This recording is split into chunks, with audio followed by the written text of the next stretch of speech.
Good morning, everybody. My name is Silas Smith, and today I'm going to be talking to you guys about the philosopher Albert Camus.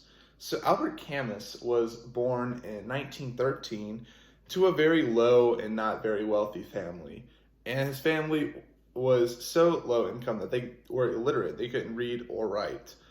And Camus was one of the only few in his family that actually could read and write. So when he was very young, he always had the goal and wanted to become a professional soccer player.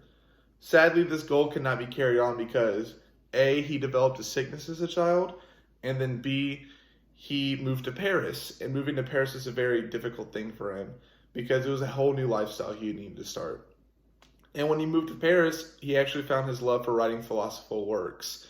And that's why he has some of the ideas that are all shared amongst people today. But the idea that I want to talk about, the idea that really left an impact on me, was his definition of absurdity, or what he calls the absurd.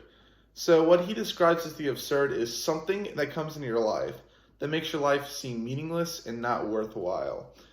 Well, when I thought about this, if life is meaningless to him and not worthwhile, shouldn't we just end our lives? Shouldn't we take our lives? But Camus does not actually agree with this thought, and he says that ending your life is not legitimate.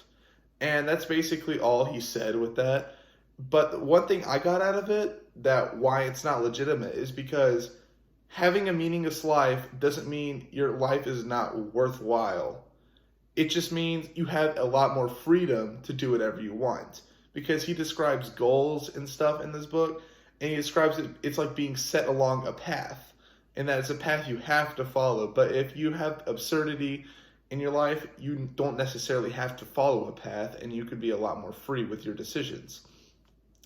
And then something I saw with this that really connected with me about the absurdity is that 2022, whenever we all went into lockdown, I felt like my life was absurd because we were not doing anything. We were sitting in the house, just talking to family members, talking to friends. There was really nothing we could do. We couldn't go outside. We couldn't do anything. Couldn't go into public.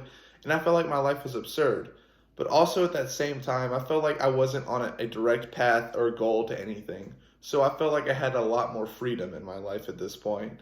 And I think it was a life worth living because it's such a different experience than like being set on goals and paths like we are every day basically. So it was a different experience and I felt it was worth living. So thank you all for listening. Have a great day.